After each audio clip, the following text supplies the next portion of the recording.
Olá pessoal, tudo bem? Eu estou aqui no laboratório de hematologia da Unifor para explicar para vocês um pouco sobre coagulograma, tá? Um pouquinho gripado, mas vai dar certo. Então, o que seria coagulograma? O coagulograma é um conjunto de exames de sangue que é solicitado pelos profissionais de saúde para se avaliar o processo de coagulação sanguínea e identificar qualquer alteração, tá? De modo a evitar alguma complicação, como hemorragia ou trombose, tá? Esse exame, normalmente, é solicitado antes de alguma cirurgia, tá? Para que seja avaliado o risco do paciente sofrer hemorragia durante o procedimento. Esse coagulograma ele é constituído por vários exames, tá? Quais são os exames que estão dentro do coagulograma? O tempo de sangramento, o tempo de protrombina, o tempo de tromboplastina parcial ativado, o tempo de trombina e a avaliação da quantidade de plaquetas. Para que serve o coagulograma? A gente já havia falado, né? Ele serve para avaliar a presença dos fatores envolvidos na coagulação sanguínea, tá certo? E, consequentemente, verificar se o processo de hemostasia está acontecendo de forma adequada. A gente já havia falado em hemostasia na aula anterior, que é o processo que acontece dentro dos vasos sanguíneos, que mantém o sangue fluido, o sangue circulante, de modo a evitar a formação de coágulos ou então de modo a evitar uma hemorragia, tá? Então, o coagulograma, ele pode ser indicado antes de cirurgias, mas também ele pode ser solicitado pelo médico para verificar se aquele paciente apresenta alguma alteração hematológica, se aquele paciente apresenta risco de trombose. Como o caso de pacientes que possuem risco cardiovascular elevado, que são aqueles pacientes que possuem diabetes, hipertensão, arteriosclerose, ou então pacientes que fazem reposição hormonal, tá? Qualquer hormônio, inclusive anticoncepcionais, também entra, né, nesse grupo de risco. Além disso, o coagulograma pode ser também solicitado após a picada de algum animal que possui uma toxina que pode interferir no processo de coagulação, tá? Também a gente pode solicitar coagulograma quando o paciente faz utilização de anticoagulantes como varfarina ou heparina. Como é que é feito esse coagulograma? O coagulograma ele deve ser feito com a pessoa em jejum, tá? De 2 a 4 horas, né? E consiste na coleta de uma amostra de sangue que é encaminhada para o laboratório. E no laboratório é feito todos os exames, todos esses exames que estão dentro do coagulograma que eu falei para vocês, com exceção do tempo de sangramento. O tempo de sangramento é feito na hora, consiste na observação do tempo, né, que leva para o sangramento cessar, tá? Vou explicar como é feito cada um. Então, os principais exames presentes no coagulograma, novamente, são o tempo de sangramento, tá? O tempo de protrombina, o tempo de tromboplastina parcial ativado, o tempo de trombina, tá? E a análise da quantidade de plaquetas. Como é que é feito o tempo de sangramento? Esse tempo de sangramento é aquele exame que é feito na hora, né? Ele é um exame útil para detectar qualquer alteração nas plaquetas, tá? E é feito com um pequeno furo na orelha, furinho na orelha que a gente faz com uma lancetinha mesmo de medir glicemia, tá? Que corresponde à técnica de Duke. Esse furo na orelha é a técnica de Duke, tá? É um corte ou então um corte realizado no antebraço. O corte realizado no antebraço é a técnica de Ivy.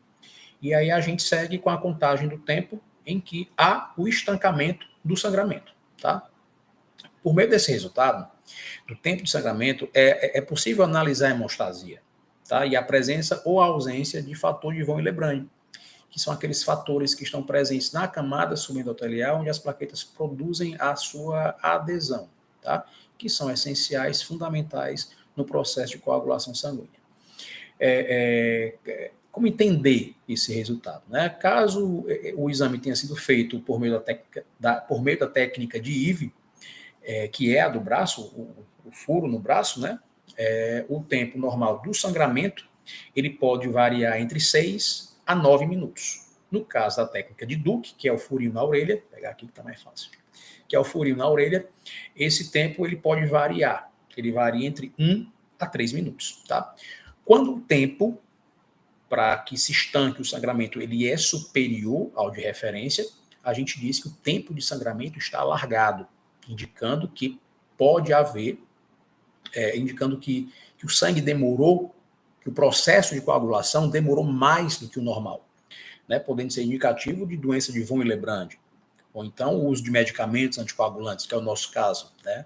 Então, aquele paciente que está no seu consultório, aquele paciente que faz o uso de anticoagulante, ele vai ter um tempo de sangramento mais alargado, tá? O tempo de protrombina. O tempo de protrombina também a protrombina, né, como a gente já havia falado antes, também é conhecida como fator 2. Essa protrombina, ela é ativada, né, e se transforma em trombina. Então, a trombina, ela pega o fibrinogênio e transforma esse fibrinogênio em fibrina, que a fibrina vai dar resistência ao coágulo, é a hemostasia secundária, né? Então, essa protrombina é conhecida também como fator 2 da coagulação, tá? É uma proteína que é ativada durante o processo de coagulação, como eu falei para vocês, e tem a função de promover aí o fibrinogênio e fibrina, tá? Resumindo-se. E formar o tampão plaquetário, né? O tampão secundário ou o tampão definitivo. Esse exame, tempo de protrombina, ele tem como objetivo principal verificar o funcionamento da via extrínseca da coagulação, né? Já que consiste na avaliação do tempo que o sangue leva para formar o tampão secundário, então, a via extrínseca, né? Após, obviamente, né, o sangue vai coagular após a exposição da tromboplastina, que seria o reagente, né, utilizado no nosso exame. Só que o nosso organismo ele também produz tromboplastina, que é o fator tecidual, aquele fator que eu falei para vocês nas aulas anteriores, né? Que é o fator tecidual. Aqui, ó, a gente vai utilizar ele aqui, a tromboplastina, né? Tá certo? No entanto, algumas pessoas podem apresentar uma variedade, uma variação nesse tempo de trombina, tá? Em condições normais, o tempo após o contato do sangue com a tromboplastina e a coagulação, depois desse tempo, vai acontecer entre 10 e 14 segundos. No entanto, em algumas situações, o coagulograma detecta um tempo de protrombina alargado, que significa que a ativação da protrombina acontece em um tempo superior que o normal, demora mais a coagular. Os valores aumentados do tempo de protrombina, eles normalmente acontecem em caso de uso de anticoagulante, ou então deficiência de vitamina K, né? Como a gente viu, a vitamina K é fundamental para que ocorra a produção de fatores de coagulação 2, 7, 9 e 10. Tá? Ou então deficiência do fator 7, né? Fator aí também dependente de vitamina K. Ou então problemas no fígado, já que o fígado é o produtor desses fatores de coagulação. Tá? Em casos raros, o tempo de protrombina pode estar diminuído. No caso de suplementação de vitamina K, olha só, a suplementação de vitamina K faz com que eu produza uma quantidade maior de fatores de coagulação. Se eu produzo uma quantidade maior de fator de coagulação, o meu sangue pode ter o tempo de protrombina diminuído. Então, a facilidade de coagular o sangue é muito maior, tá certo? Já o tempo de tromboplastina parcial ativado, que a gente chama de TTPA, é um exame também utilizado para avaliar a hemostasia, né? No entanto, permite que seja verificada a presença ou ausência de fatores de coagulação. E a gente avalia, com o tempo de tromboplastina parcial ativada, a via extrínseca da coagulação, tá certo? Então, o TTPA, o tempo de protrombina parcial ativada, mede o tempo necessário para que o plasma coagule após a adição do fator tecidual, tá? A tromboplastina parcial ativada contém fatores de coagulação também, né, ativados, e vai avaliar a via intrínseca da coagulação. Já o tempo de protrombina vai avaliar a via extrínseca, tá, da cascata de coagulação. Então, o tempo de tromboplastina parcial ativado, o TTPA, ele vai avaliar a função dos fatores de coagulação envolvidos na via intrínseca, né? Os fatores 8, os fatores 9, os fatores 11, fator 12, bem como os outros fatores da via comum, tá? Que são o fator 10, principalmente, o fibrinogênio também, tá? E é um exame que é muito parecido com o tempo de protrombina. Tá? uma variação. O tempo de protrombina, de tromboplastina parcial, né, alargado, é quando o resultado do exame tem um valor superior de referência, indicando que o sangue ele demora mais tempo do que o normal para coagular. O que seria? Quais são as alterações que poderia provocar esse alargamento do tempo de tromboplastina parcial ativada? O uso de heparina, doenças hepáticas, hemofilia, deficiência de vitamina K, tá? Pode ser um deles. E o que seria, quais seriam os fatores para encurtar o tempo de tromboplastina parcial ativada? Ele é encurtado quando o resultado do exame é menor do que o valor de referência, né?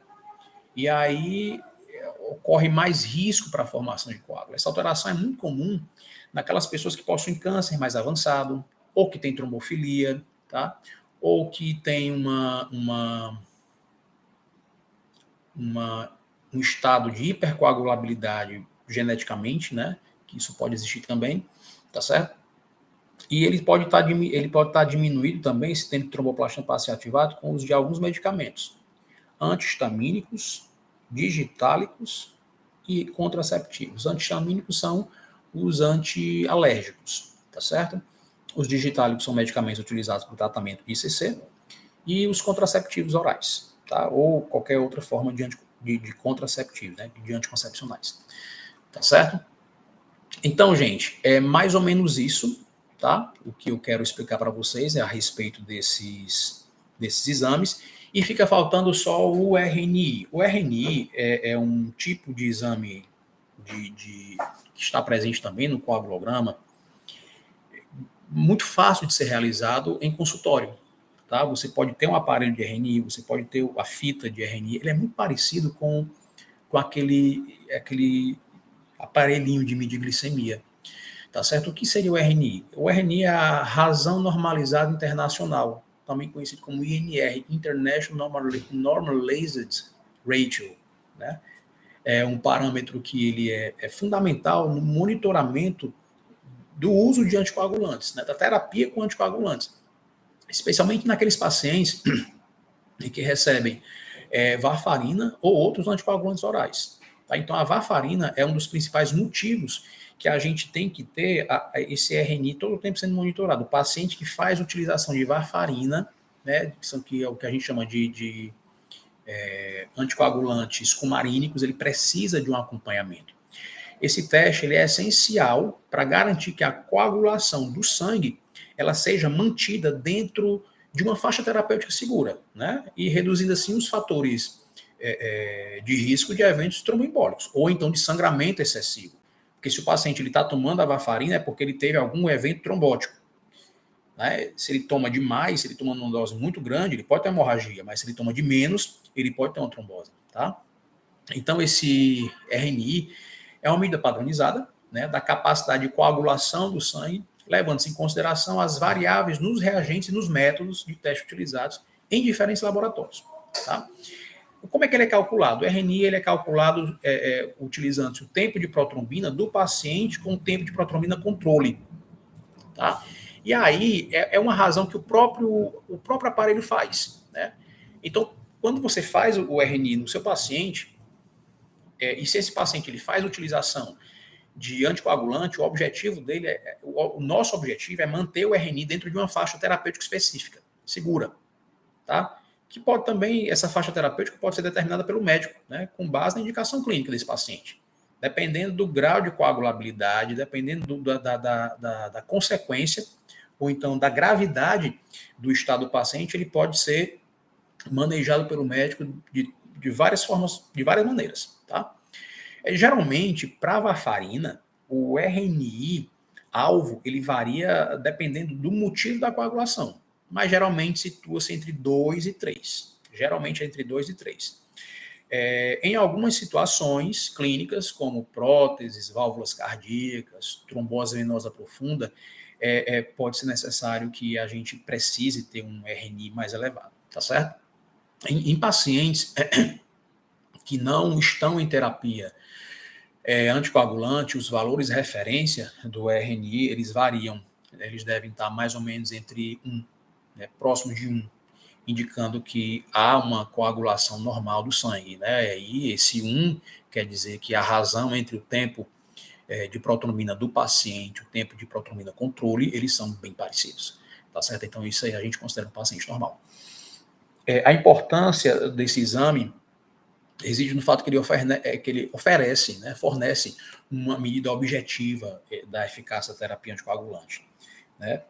E é fácil de ser obtida, né? E permite ajustes adequados nas doses do medicamento para que haja, para você fazer com que o seu paciente atinja o equilíbrio ideal entre a prevenção do evento tromboembólico e a redução do fator ou do risco de sangramento, né? Então, monitorar o RNI é crucial para garantir a segurança e eficácia do tratamento do anticoagulante ao longo do tempo, tá certo? Então, os pacientes que fazem o uso de terapia anticoagulante, eles devem seguir rigorosamente as orientações do profissional da saúde, do médico principalmente, que acompanha o paciente, né, do cardiologista, do dermatologista, enfim, em relação ao monitoramento do RNI e à administração do medicamento, além de relatar quaisquer sintomas incomuns, como sangramento excessivo, equimoses inexplicáveis, sangramento de gengiva, sangramento do nariz, sangramento de mucosa de uma forma geral. Tá? Então, um controle cuidadoso do RNI ajuda a garantir uma terapia anticoagulante eficaz, minimizando, vamos dizer assim, né, os riscos associados a uma coagulação sanguínea inadequada, tá certo? O que eu vou fazer agora com vocês? Eu vou pegar aqui o sangue, tá certo? Me arranjaram aqui um tubinho de sangue, tá? Eu tenho aqui, ó. Aqui eu tenho os elementos figurados embaixo do sangue. Deixa eu ver aqui que a câmera é virada. Aqui os elementos figurados, tá? E aqui em cima eu tenho o plasma. Nesse plasma contém todos os fatores de coagulação. Tudo que é de proteína, tudo que é de sais, eletrólitos, tá tudo aqui. Tá nessa partezinha aqui amarelinha, que é quase transparente. Então o que eu quero fazer?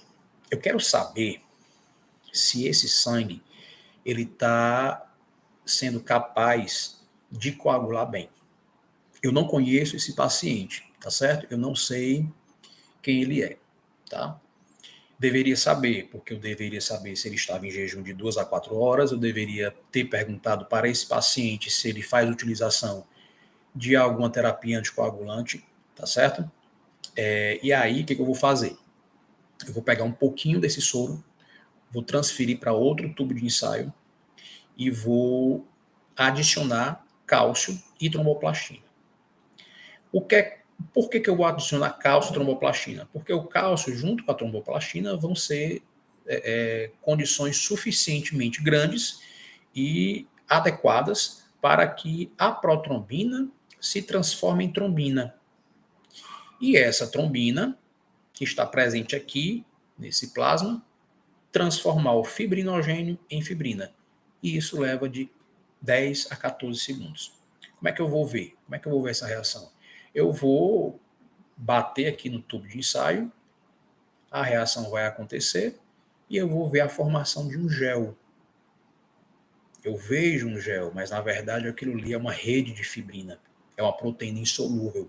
Aquela mesma proteína que vai produzir uma resistência no coágulo, que vai gerar um estancamento do sangue, que vai gerar uma adesão plaquetária, uma plaqueta vai segurar as plaquetas ali no local da hemostasia e que vai evitar a perda excessiva de sangue. Tá certo? Essa mesma fibrina é aquela fibrina que você coloca lá no dente, aquela esponjazinha de fibrina que vai gerar essa hemostasia secundária, que vai gerar esse estancamento do sangue. É a mesma fibrina que você coloca com selante, que é aquele gel de fibrina que você coloca ali em cima da incisão cirúrgica para fazer com que a hemorragia estanque. Então, para que a hemorragia estanque é necessário fibrina. E a gente vai ver aqui nesse soro, nesse plasma, o tempo necessário para que ocorra a ativação dessa fibrina, tá? É um procedimento super simples que a gente faz aqui e que eu vou fazer aqui ao vivo para vocês. Eu quero só que vocês tenham paciência um pouquinho, porque eu deixei aqui o material longe da bancada, tá? Se o vídeo fosse ao vivo, vocês já poderiam comentar, né? Só um instante. Aqui a mulher deixou aqui as coisas tudo. Aqui eu tenho o cloreto de cálcio, tá? Cadê o cloreto de cálcio? CaCl2, tá certo? Esse CaCl2 juntamente com a tromboplastina, que é o Actin FLS, tá? Que é um ativador. Tá? Na verdade, é a enzima isso aqui, tá? Que vai acelerar o nosso processo. E aqui é a nossa tromboplastina, tá? Não sei se vai dar para ver. Tromboplastina. Tromboplastina também chamada de fator 2. Então vamos lá. Vou colocar aqui um pazinho de luvas. Vou fechar meu jaleco. Questões aí de biossegurança. Senão a professora Roberta Dalcica arranca minhas orelhas. Vou pegar aqui uma pipeta calibrada para fazer esse jaleco não é meu. Mas tudo bem. Vou pegar aqui uma pipetinha calibrada. As ponteiras. Eu disse que o negócio ia ser difícil. Só um instante.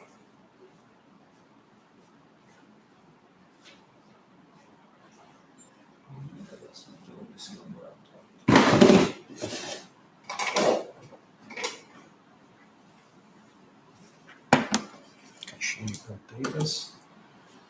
Ponteiras grandes, ponteiras pequenas.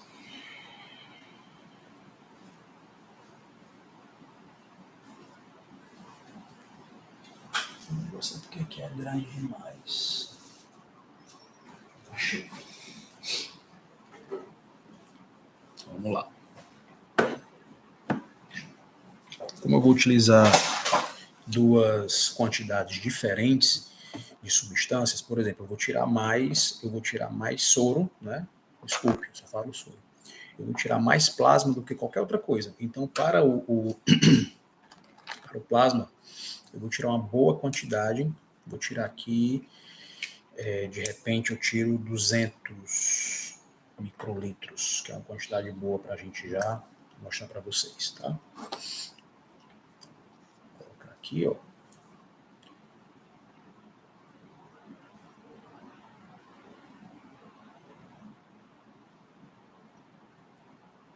Tirar aqui o soro, plasma. Se a minha professora da época da graduação me visse chamando isso de soro, ela me matava. Plasma. Plasma porque contém todos os fatores de coagulação e todas as proteínas possíveis e imagináveis presentes no sangue. Pronto. Tirar demais não, porque senão fica ruim para mostrar. Então, ó, tirei aqui o plasma, coloquei aqui. Nesse plasma tem o quê? Proteínas de coagulação, tá? Essas proteínas de coagulação, protrombina, trombina, fibrinogênio, tá? O que a gente vai fazer agora? A gente vai ativar essa protrombina. Como é que a gente vai ativar essa protrombina? A gente vai jogar ali dentro cálcio. A gente vai jogar ali dentro tromboplastina e a gente vai acelerar esse processo, tá? A gente vai colocar alguns reagentes, principalmente cálcio e tromboplastina. Então vamos lá, vou colocar aqui a minha quantidade de cloreto de cálcio. Cálcio é um fator essencial para que ocorra a coagulação, vocês sabem disso, né? Quem fez aí dinâmica celular, quem fez sistemas reguladores sabe disso. Essa pipeta é muito pequena.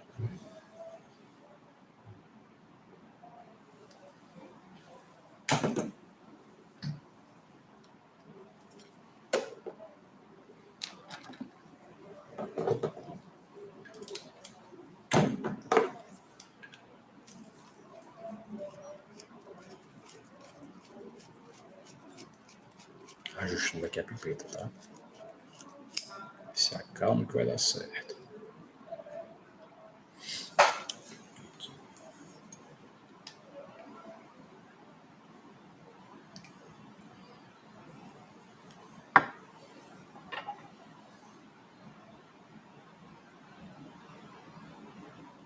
Cálcio foi colocado. Agora eu vou colocar esse outro reagente. Só um instante. Assim que eu colocar a tromboplastina, eu já vou mostrar para vocês o que é que vai acontecer, porque é muito rápida a reação. É muito rápida. Ela coagula assim. Quando eu falo 10 segundos, é porque é 10 segundos mesmo para valer, entendeu?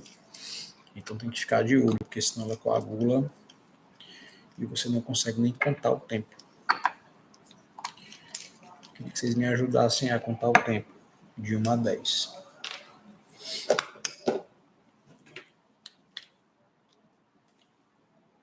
Já vou trazer aqui, coloquei os reagentes, ó. Não coagulou absolutamente nada, tá límpida a solução, tá, ó. Quando eu botar a tromboplastina, vocês vão ver, porque tá estranho aqui, porque ela tá, a minha tá mais amarelada. Não sei se é por causa da câmera, né? Mas enfim, vou aqui preparar a tromboplastina.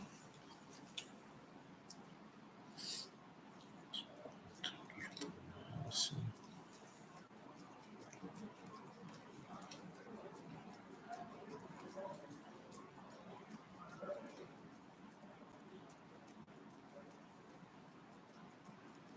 Tô só botando aqui um pouquinho mais para a gente calibrar a nossa pipeta para tirar uma quantidade boa, tá?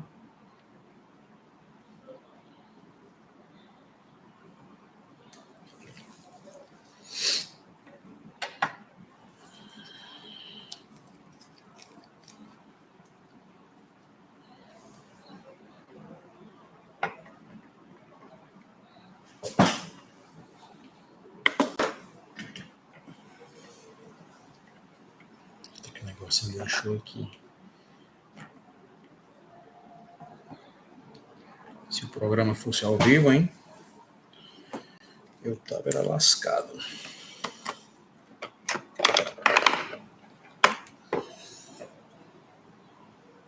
Agora vai. Pronto, peguei aqui a tromboplastina, fator tecidual. Vou adicionar aqui dentro. E a gente vai contar aqui alguns segundos.